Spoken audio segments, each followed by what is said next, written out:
and guys, it's the final last call of the semester. My name is Graham Shear, this is Caden Colford, and we have a special guest for this first opening segment. We're going to be talking NFL. It's Jace Hodge. So guys, welcome to the show. Last episode here, go big, go home. Winners will be crowned. Losers will be sat down. That's just kind of how it goes. Last episode, but we're excited.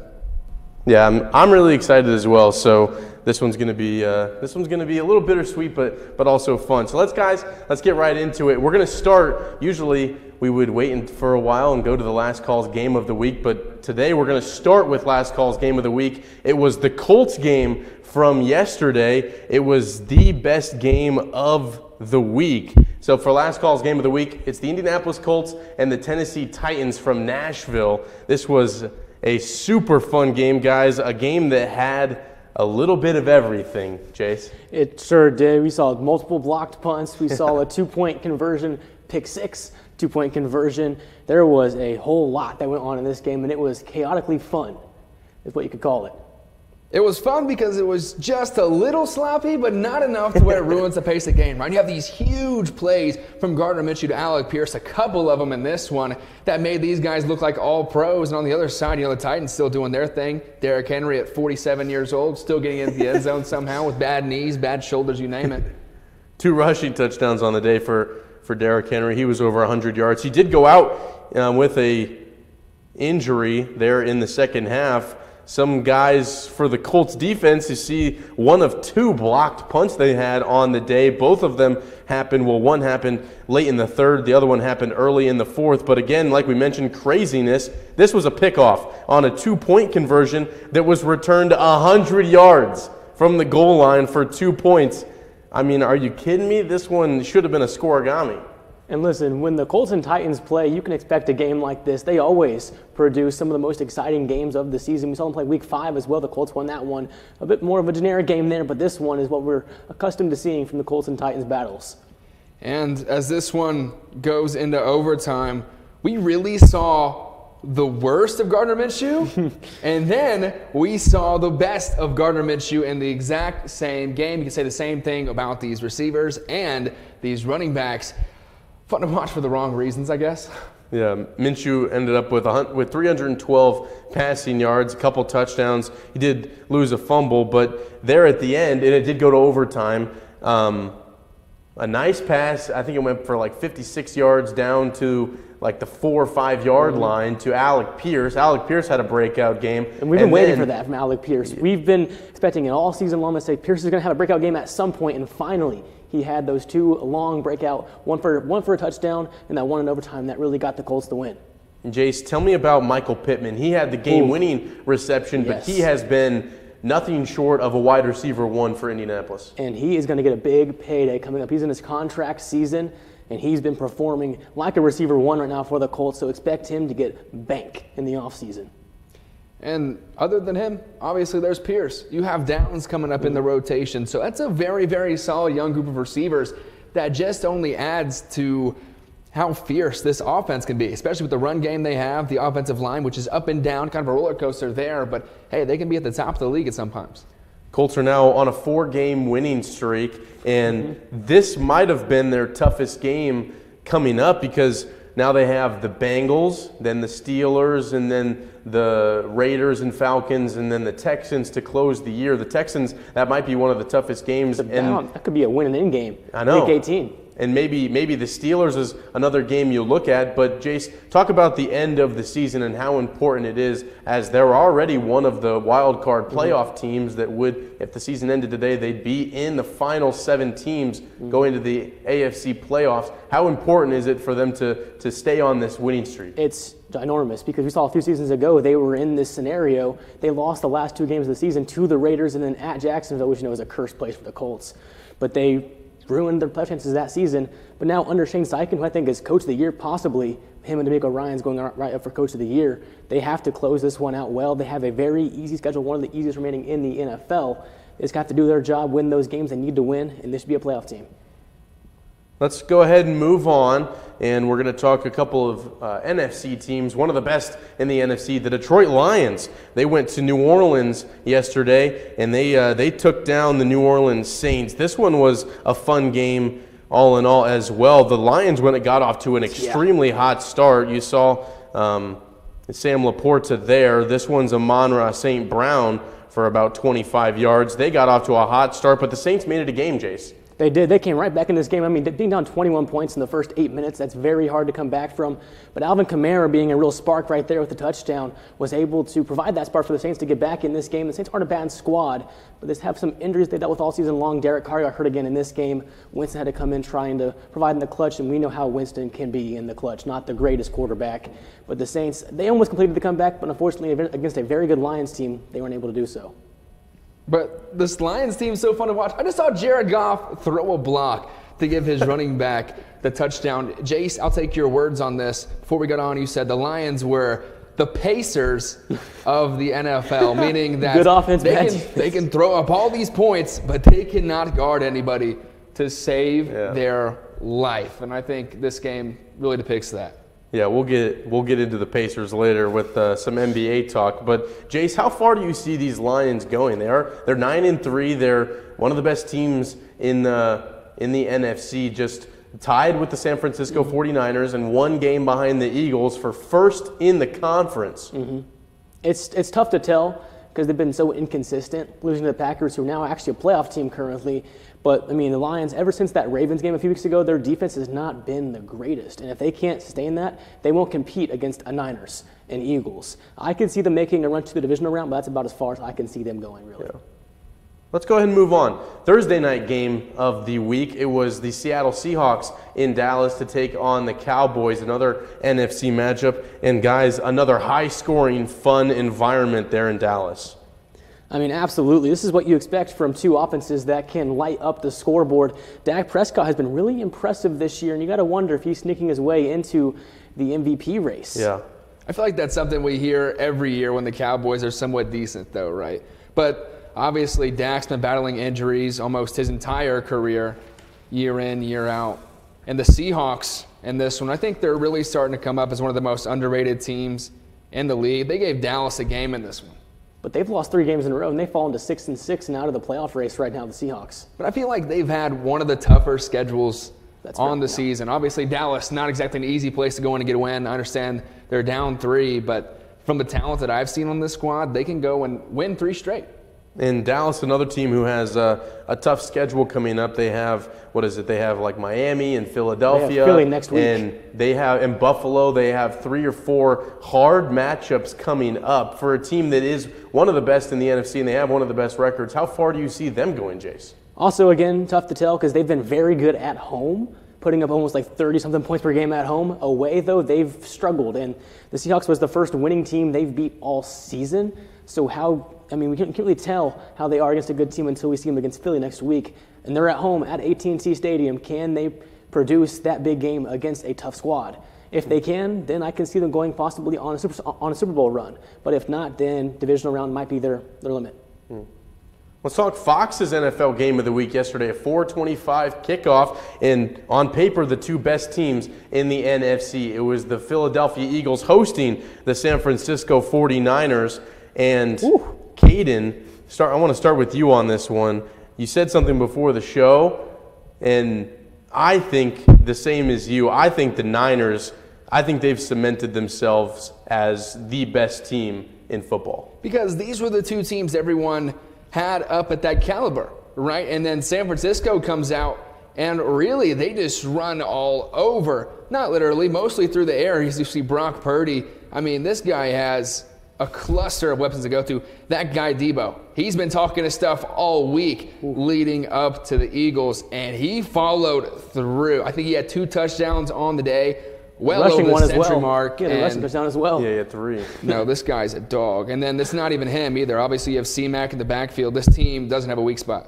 Absolutely. I mean, this Niners team is so well built. You can call Brock Purdy a system quarterback, but look at the numbers he's putting up. I mean, granted, he has all these weapons to his disposal, but he's getting the ball to him when he needs to do so and didn't make any mistakes against one of the top defenses in all of the NFL. Purdy is doing what he needs to do to give San Fran possibly a Super Bowl run this season. Yeah, it seems like, kind of jumping off of that point, Jace, it seems like the 49ers and Brock Purdy, it seems like they're the only team where they're not relying on the quarterback quite as much. I mean, obviously, like a guy like Jalen Hurts, Dak Prescott, they have to perform. As for the Niners, though, they have Brock Purdy, not necessarily a guy that's going to knock your socks off, but he gets in there, he does his job, he does it well, and the Niners just keep on winning. Because they have the perfect system built around Yeah. him, and they provided possibly the best weapons in all of the NFL with Debo, CMC, and Kittle. That's probably the best three-headed trio in all of the NFL, honestly.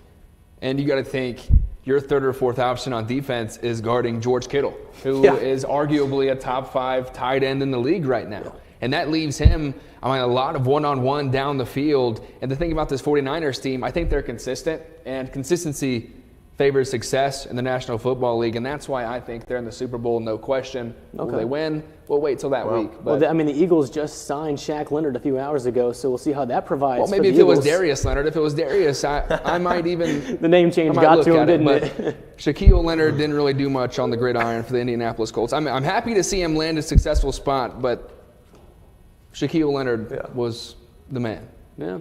One final game we want to talk about. It was the Sunday night game on NBC. It was the Chiefs who fell short just quite against the Packers. They've looked inconsistent all season. They look like the Chiefs that we're accustomed to seeing. Mahomes has looked mediocre, to say the least. I mean, him and Jordan Love, I saw a stat. They have the exact same stat line this season with touchdowns and interceptions, him and Jordan Love. So Mahomes, in my opinion, should not be anywhere near the MVP race with what he's putting up right now. But granted, he has no weapons to his disposal. He has Kadarius Toney as one of his top receivers, which isn't the best thing to have, in all honesty. Well, I'll also say, I don't know if we need to trash Pat Mahomes as much as we need to give some credit to Jordan Love. Yeah. I mean, the guy's coming behind a so-and-so offensive line. He's got some young weapons who are developing but aren't exactly all league talent, and the guy's made the most of it. He's had his rough patches during the year, but you can see the imprint that A-Rod left in Green Bay even through his departure to New York. And I like where this Packers team is. I think they run the table. Not only Possible. they make the playoffs, I think they have a shot to win their division with, the Vikings coming the way they are, and Detroit has kind of, I think, taken the past 2 weeks. So, you never know with this Packers team, but I like them.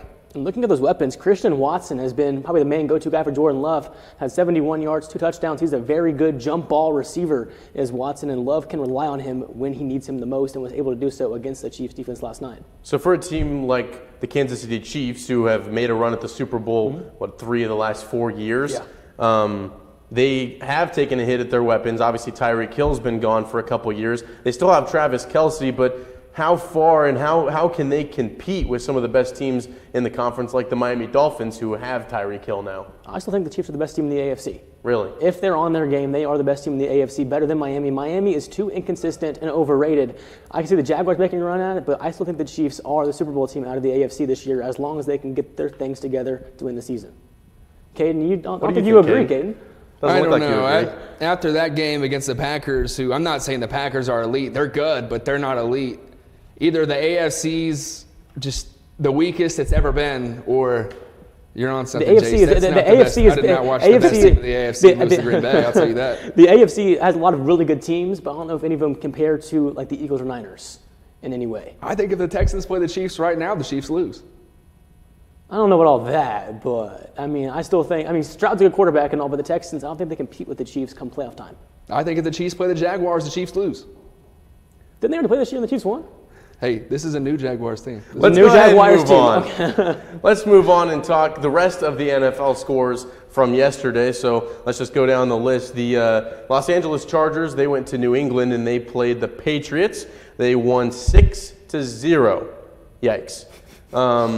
The Falcons played the Jets. It was a 13-8 game. Double yikes. The Cardinals, they played in Pittsburgh, and they actually took down the Steelers. They make the Steelers fall to 7-5 on the year. That was a 24-10 final. The Dolphins beat up on the Washington Commanders 45-15. 2 touchdowns from Tyreek Hill, 2 touchdowns from Devon Achane, and the Dolphins stay red hot. They're up to 9-3 on the season. The Houston Texans, they were hosting the Denver Broncos, and they got the win there as well, 22-17. They end the Broncos' 5-game winning streak. The Texans are staying unbelievably hot, not to mention they lost Tank Dell for the season with a fractured fibula. So we'll see how the Texans can stay hot with C.J. Stroud, but without Tank Dell. Nico Collins had 9 catches for 191 yards and a touchdown for Houston in that one. The Buccaneers beat the Carolina Panthers 21-18, and the LA Rams beat the Cleveland Browns 36-19. Let's move on and talk the Monday night game that's going on tonight. The Cincinnati Bengals, without Joe Burrow, now for the first complete game, they're in Jacksonville to take on the Jaguars, who are 8-3. Bengals are 5-6. Jace, we'll start with you. Who do you got, and what do you like in this matchup? I think the Jaguars win this one. I think the Bengals keep it closer than people think because they're still a very good squad. Yes, they're missing their superstar quarterback, but they still have an all-right defense that can shut down Lawrence because Lawrence has been inconsistent, has been his entire career. I think the Jags get it done, but it's going to be a one-score game. I think the Jags get it done as well, but for Cincinnati, losing Joe Burrow, who is the center of that offense, I mean, it's tough. It's an uphill battle. As for the Jaguars, they're a good team, but I think we've still yet to see the best from them. I think Trevor Lawrence still has a level that he can get to, and I think get to that level this season. Just has a couple games to do it. Yeah, I think the Jaguars, I think they get it done. I think Jags, they're a different team this year. I think they can run the table as well. I think that'll be a team to be scary in the AFC. You don't agree with me? I think they have a nice roster this year. Oh, the Jaguars? Yeah. Yeah, the Jaguars look good. I don't disagree with you there. Okay. All right, just want to check. Let's go ahead and take a quick break. So coming up, the in-season tournament starts tonight. We'll tell you what to watch for, and later we'll get into some UIndy basketball. It's last call. Are you feeling alone in your faith? UIndy Catholic gives you an opportunity to get involved in a religious community on campus, providing sacramental needs and fellowship for prospective students and giving you a sense of belonging. We just want you guys to know that God loves you, He delights in you, and He's in awe of you. And we would love to meet you. So you should come on out. UIndy Catholic, a community for you. For children who may have high-functioning autism, may have ADHD, processing challenges, working memory issues, sensory integration issues, those types of challenges. It's a place where human beings are valued, children are respected. It's a progressive school that takes a hands-on approach to education. Last call, we have a new guest now. Chuck Foster has joined the program. We're going to talk NBA and everything going on in the association. So Chuck, welcome. Let's start with the in-season tournament, which is tipping off tonight. In the first game, the Indiana Pacers, right here at Gainbridge Fieldhouse, they're hosting the Boston Celtics, and you're going to that game, Chuck, aren't you? Yes, I am. I am extremely excited to see that. I think it's going to be a good matchup, and a lot of people are saying, including Jace back there, that the Pacers have a better chance of winning this now that Tyrese is back. But coming off of a 50-point loss to the Celtics, it's definitely going to be a hard game if the Pacers are going to want to get back into it.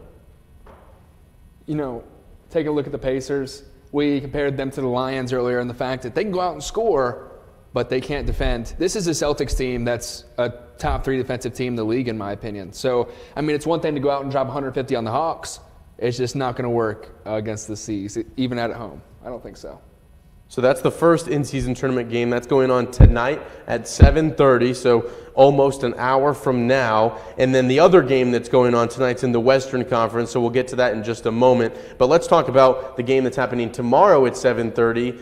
At the top of the Eastern Conference bracket, the number 1 seed, the Milwaukee Bucks. They'll be taking on the New York Knicks tomorrow at 7:30. The Bucks have been a team that I feel like had a little bit of a slow start to the year. They were at the bottom of the conference really for a while, but they got it done in the in-season tournament play, and now they're the number 1 seed. I think I'm really interested to see this game. This is the one I'm most interested in because I don't think that the Bucks are the clear winner in this game. I think that the Knicks, especially since it's only one game, the Knicks are going to put up a great fight. They have some insane depth, And if one or two of their scorers get going and play really well, they have a chance to upset the Bucks for sure tomorrow. I think something about the Knicks, they're a matchup nightmare. I mean, you have Mitchell Robinson at the 5, and you have Julius Randle playing the 4, which takes a lot of pressure off him, both on the boards and defensively. And Julius Randle's a guy that we can see go out there and drop almost 30 points some games. And the assistant might argue he's a 2 to Jalen Brunson. So, I mean, I think it really comes down to that matchup between Giannis and Julius Randle. If Randle plays well, the Knicks will take it. If he doesn't, then I think the Bucks have it pretty easily. So obviously the Bucks have the star power. They have Giannis. They have Dame. I feel like Jalen Brunson, though, for the Knicks, he's that guy. I feel like, surprisingly and just very quietly, he's going to eat Damian Lillard alive. I think Jalen Brunson can get hot. I think the Knicks can beat him. I do too. I think it's going to be a really fun matchup for sure. Yeah, and I think Julius Randle can slow down Giannis enough to get the win. So give me the Knicks in that one. Let's move over to the Western Conference. These games going on the West Coast. The game tonight, it's the Sacramento Kings, and they're going to be hosting the New Orleans Pelicans. The Kings have been hot here, guys, and who do you have in this one, Chuck? I got the Kings, but I think this one's going to be a really fun one. It's going to be a shootout. These are very young teams with young cores that haven't really been in this situation before for a chance to compete for a trophy. So I think there's going to be a lot of oops. There's going to be a lot of threes. Transition is going to really be a key in this game. I think it's going to be phenomenal, but I think that the Kings, they just have more star power in this situation. And when you look at these teams, the Kings have been closer to this kind of experience, right? You see the Kings playing the Warriors and in the late postseason when the Pelicans are usually, if they make it, first round exits. And I love watching De'Aaron Fox and Malik Young, that Kentucky backcourt playing. That's so much fun to watch, NBA-wise. Yeah. And then the number 1 seed in the West who ran the table, they went 4-0 just like the Indiana Pacers. They're going to be hosting the Lakers are going to be hosting the Phoenix Suns. That's a game tomorrow night at 10 o'clock. Give me the Lakers in that one at home. I'm going to take a really close one, but I think the Suns are going to prevail. I think these are two teams that they don't really have a bench, but when it comes to bench versus bench, I'm more of a fan of the Suns bench. I like some of the players they have because they have some of the rejects, as I call them, the players that were, we thought they'd be good, but they just didn't make the cut on the team they were on. So now we're going to get to see some of those players. The Suns are actually going to be healthy, it's looking like. So if they can be healthy, they can play well, I think that they can take the Lakers in this one. I think matchup-wise, the Lakers just have the slight edge in terms of Anthony Davis. I don't think Yusuf Nurkic comes close to doing anything against Anthony Davis. I like LeBron James. Even at 38, 39 years old, I think without a minutes restriction, which I doubt he's on in-season playoff runs, he's not going to have that 28, 25-minute restriction. He's going to go out there, he can drop 32, 35, and with Anthony Davis as a side man, if he plays like Anthony Davis that we know, Lakers have that advantage. Obviously, Kevin Durant on the other side, he can go off for 45, 50 in a good night, but I think the Lakers had the advantage. It's going to be the battle of the supporting cast, honestly, between these two teams. Lakers beat the Suns in the first matchup in season play, but they didn't have Devin Booker, the Suns. So that'll definitely add a level to that. In-season tournament, the only thing going on right now in game-wise, but the NBA still going to be kicking off here in another week or so after the in-season tournament, after Saturday night when the final is. So let's talk about some of the surprising teams in each conference. We'll start in the East. And guys, how about the Orlando Magic? Number 2 seed in the East right now, and they won 9 straight before they lost just a couple of days ago, but the Magic are 14-6. And they are right there on the heels of the Celtics. I think that this right here proves that, and this goes for every single sport, but especially in basketball, money does not buy you championship. This is a team that they have a very cheap budget. A lot of their players are not bought. They're all drafted. And they're all just kind of meshing together at the same time, which is making this team look very good, especially with Paolo Banchero playing as well as he has been. I'd like to see this team play with some stakes, play against someone like the Suns or even a Lakers just to see where they really stand. I like their young core. They can do a lot of damage. I just think the season, as long as it is going to catch up with them. Where they are now, I think it's awesome to see that the 2 seed. I think they fall down to 7-8 by the time it's all said and done. So the Magic like you talked about, you wanted to see them play some of the better teams. They have some good notable wins so far early on in the year. They did beat the Lakers. They did lose to the Lakers once, but they beat the Lakers. They beat the Pacers. They did beat the Nuggets, the Celtics, and the Bucks. So 3 of the best teams in the league. The Magic have already beat them. And yeah, I mean, those are games that you don't really come in. I'm a Celtics fan, obviously. I was watching that game, and I was like, Magic, easy win. It was not an easy win. They fight. They have 1 through 10. They have all solid players. There's not a lot of superstars there, but it's players that work together. And I think the biggest thing is most of these players have been on the same team for 3 to 4 years, so their chemistry is out of this world. Let's move on and talk the Western Conference. Surprising team to me, it's been the Minnesota Timberwolves. They're the #1 team in the conference, guys. They're 15-4, and they are rolling right now. To me, this is more of it's about time than a surprising, because you have Anthony Edwards, who is, in my opinion, was one of the dark horses to potentially win MVP coming in this year. Rudy Gobert, multiple-time Defensive Player of the Year, and Cat. We all know when Cat is on, he's one of the better centers in the league. They traded away D'Lo to get Conley, which I felt like made their offense more deadly because they weren't just having a bunch of scorers. And this team, they look like a playoff team. It's about time that these players are actually showing their true colors. And I wasn't convinced. We've seen Minnesota on the fringe of being an actually good team for a while. And I think the difference is they finally got a guy, a bucket getter, I like to call it, someone that you can give the ball to when you need that 2 points with 15 seconds left in the game. That's Anthony Edwards. Obviously, you had Jimmy Butler for a little bit. He never really filled that role for the Timberwolves. Cat's always been a good player, but he's never been that ISO go-to guy that can get it done, I feel like. So Anthony Edwards, with that mentality that he has, is really developing into a superstar in this league and is but taking his team to the promised land. Absolutely. Yeah, we always knew the Timberwolves had the talent, but the question was, could they execute? And they lost 2 of their first 3 games, so it looked like it was going to be a little bit scary. They lost to the Raptors, not obviously one of the best teams in the East, but then they've won 14 of their last 16 games, guys, and they have gotten some notable wins as well. They beat the Warriors twice. They beat the Knicks. But they also beat the #2 team in the West, the Thunder. They beat the 76ers. They also beat the Celtics. And they also beat the Nuggets. So they have been hot here. And it's to Caden's point, they have that bucket getter now. They have Mr. Ant Edwards, the Ant-Man. Yeah, I mean, and they're finally figuring it out. And that's the biggest thing. Put those pieces together. Let them go. Let's go ahead and take a quick break. And coming up, Caden and I will talk some UIndy basketball and our picks on the Monday football forecast that's going to be over, but we're going to look at the records-wise. So back in a minute on Last Call.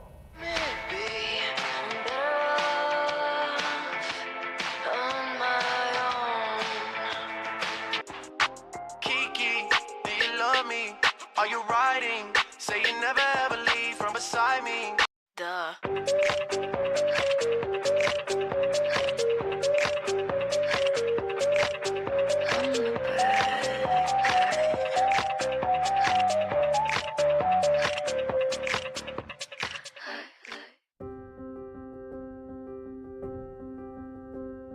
There's often a moment when you're helping somebody with math where they just suddenly get over that little barrier and they get it. It's a nice aha moment, and I really like being involved in helping students achieve that moment, and we do get a lot of those here in the tutoring lab.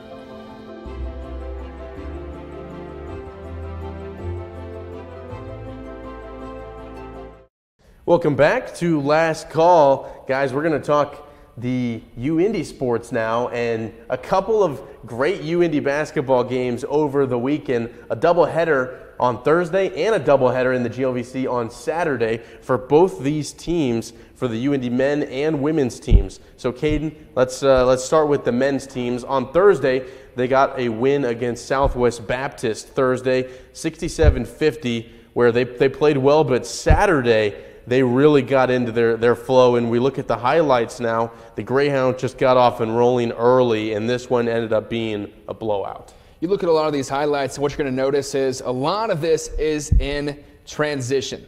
A lot of it was turning that defense into offense. which is something that the Greyhounds excel at. That's what we saw a lot of last year that allowed them to be so successful, because it's easy to get bogged down, especially when you have a lot of big guys on the floor at one time. It's easy to get bogged down in half-court sets. This Greyhound team doesn't have to worry about that when they're going 100 miles per hour down the court after a steal, after a Julian Steinfeld block. This team, their defense is their offense. Paul Zelinskis has really come on as of late. He had 19 points against Southwest Baptist, and then he followed that up with 18 points against Drury, and he was matched by Jesse Bingham, who also had 18 points. So 2 18-point scores, along with Josiah Tynes and David Icha, who scored in double figures. But talk about Paul Zelinskis and what he has meant to UIndy so far. You know, talking to Coach Burris after the game on Saturday, he described it as, obviously Jesse Bingham's been the guy on the squad since he's been here, but Zelinskis gives him that relief. You know, when Jesse's been going 6-7 plays, because Jesse's a two-way player too. Yeah. I mean, it's tiring for anybody, no matter how well conditioned you are, to go and play both ends of the court 100%, 110% like Jesse does. But now Zelinskis, that second option in the scoring column, who has the ability to just get to his spot and knock it down. He was talking in the interview after the game on Thursday about his fadeaway that he likes to get to. And so we're seeing that. And when Jesse needs to go score, Jesse's going to go score. But hey, when he needs to dish it off, he has options now, which is a big help for the CUE squad. Zelinskis has been red hot as of late, as has Jesse Bingham. The final score of that one ended up being 82-51, and the Greyhounds now have held opponents under 60 points in 3 of the last 4 games. So their defense has really been picking up as well. It's a lot of it is just a testament to the athletes that you have on this team, because no passing lane is safe when you have, you know, Josiah Tynes, Jesse Bingham reaching in there, Julian Steinfeld in the middle sending 4 shots away on Saturday. I mean, they take up so much room on the floor, there's nowhere to go. Yeah. Greyhounds are going to be at Grand Valley State tomorrow night. I believe you're going to be there to call the game. And then Saturday, they're going to have Lewis back at Nickerson Hall. So a couple of tough games coming up. Obviously, the Lakers from Grand Valley State are going to be a crazy matchup. UIndy beat them last year, but how do you see the matchup working out in their favor this year? I think for UIndy, it's starting to click. You know, you're starting to work in to out. You're getting the ball to shooters, which was a huge focus in the portal this year, going to getting shooters. And to start the season, frankly, the shots weren't falling. But now we're starting to see the Greyhounds rip some nylon. It's fun to watch. And, I mean, when the shots are falling, they shot better from the three-point line than the free throw line on Saturday. 61% from three, just 60 from the free throw line. So, I mean, this team's found it from beyond the arc. Watch out, Grand Valley. Yeah, obviously it's a make-or-miss league. And UIndy was missing shots early on in the year. That had a ton to do with why they were losing games. Now they're making them. 3 of the last 4, UIndy has come out on top on a 2-game win streak. They'll be up at Grand Valley tomorrow and then back at Lewis here at Nickerson Hall on the campus of the University of Indianapolis. And UIndy TV will have all the fun. That one's going to tip off after the conclusion of the women's game, but approximately 3 p.m. Eastern time. You can catch it UIndy TV on the GLVC Sports Network. So the conclusion of the women's game, it'll go right afterwards. So let's talk about the women's team. And UIndy women's basketball, they've been on a tear lately as well. They won 5 games in a row before they got stalled by Drury on Saturday. And I don't want to say it's a shock, but this team is kind of outperforming our expectations, if you will. I don't know if anyone thought that they'd go and win 5 straight after dropping 2 in the season. Obviously, they played just number 6 in the country in this one, so it's a very, very tough ask to win that one. But they were in this game the entire time, leading part of it. You have players like Liv Becker and Alana Wells, who have been absolutely crazy this year. Liv Becker dropping 30 at St. Mary of the Woods. Alana Wells having 30 twice this season already, and only looking for more. They beat Southwest Baptist on Thursday, 77-68. That was the 5th of 5 in their game-winning streak, and then they lost. Drury is the number 6th ranked team in all the nation, and UIndy held them pretty closely. It was a 2-3 possession game coming down the stretch for most of the third and fourth quarter, and UIndy just kept fighting. They kept fighting. They waited for their moment. They got it down to, I believe, 4 or 5, but then Drury just, ended up being a little bit too much for them, and the final score of this one was 78-70. But we talked about some of the women on the team. Liv Becker, Ilana Wells, they have been so good early on in the year, but it's been some of the transfers like Jada Haynes, who has really played well this season, and Patricia Chikamba. I just feel like this is a really well-coached team by Mark Mitchell. It's a different culture than it was a couple years ago, frankly. Yeah. I think Jada Haynes and Patty Chikamba coming in, I think this team really makes its impact on the boards. We mentioned those two and Haynes and Chikamba, but Flaca Ortiz, 14 boards. A lot of those on the offensive end, she puts it up. And then that's, the Greyhounds brand. They win the matchup on the boards. 9 times out of 10, you're going to win it on the scoreboard as well. One more final break, and coming up, Caden and I will look at our final record from the Monday Football Forecast. Back in a flash on Last Call. So the overall mission here at Flanner House Indy is to help with the development and growth, the self-efficiency and self-sufficiency of the near northwest side of Indianapolis. When the Double 8s closed in the area, that left the near northwest side a food desert. So Brandon Cosby, the executive director of Flanner House, started with the Flanner House Farms, where they grow fresh produce organically for the neighborhood around. And then later on down the line, Cleo's came about. So we're here to help with the sustainability of getting fresh food at cheap prices to the locals around. Black owned, black ran. That's the gist of Cleo's for the most part.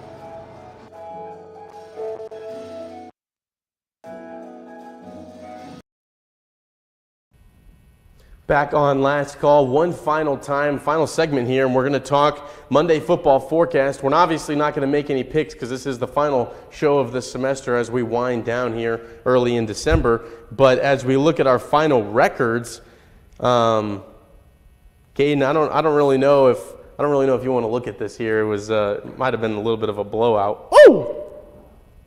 Okay, Graham. 16-5. Look at the winner there. Ow. Yeah, I'll let you ride off into the sunset. I'll give it to you. You had a great season. A lot of those wins were my picks. But, hey. Yeah, we'll see. Winners win. I'll say it. I'll take the loss. Winners win. So what was that? 16-5 to 11-10. So at least you got to double digits. I mean, I can't knock a guy for trying. So participation trophy. 100% week in, week out. I could go with the favorites every week. But I choose not to. Hey, sometimes you're going to win, sometimes you're going to lose. We got next semester, the semester after that, the semester after that, the semester after that. We got some time. I hope you guys continue Monday Football Forecast because that ended up being a really fun segment. It was a blast. It was a blast. Yeah. You got lucky this semester. Caught me on a down swing, if you will, but we're only up from here. All right.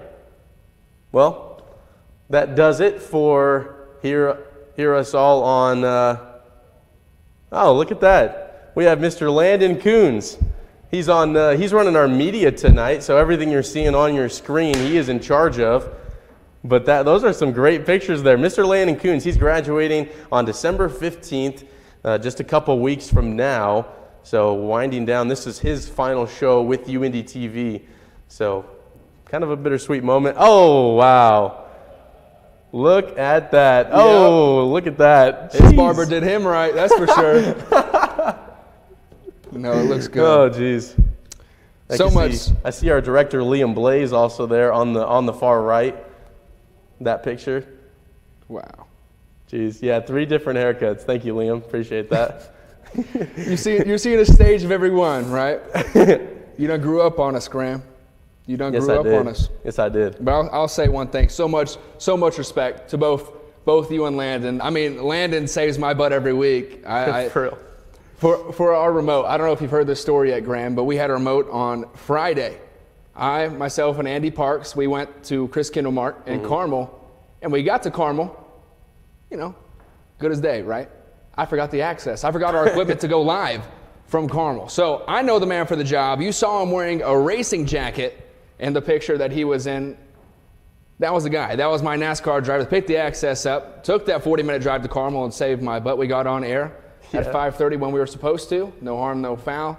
He did a great job. And as for you, Graham, I mean, you were one of the people that threw me on one of my first broadcasts on the radio side of things. We've done TV together, basketball, softball, you name it. We've been on the block. I appreciate you for being a mentor. I appreciate you having me on as a co-host of Last Call. It's been a blast. But if you were on another semester, you're getting whooped. It's not going to look like that again, I promise. Appreciate that. Hey, it was fun. I love doing Last Call with you this semester. It was a blast. Well, that's it. Last Call is going to be back next semester. This is the final one. This is the final one. So back sometime in mid to late January. When do you guys come back to school? That's a good question. I play it by ear. When they tell me to come back, I'll be here. All right, so he doesn't know when they're coming back to school. Sometime in January, I'm graduating as well. So Landon and I are out of here, as well as Jenny Moreno. So a little shout out for the graduating seniors. Final UIndy TV production. It's been a blast. And for one final time, it's Last Call.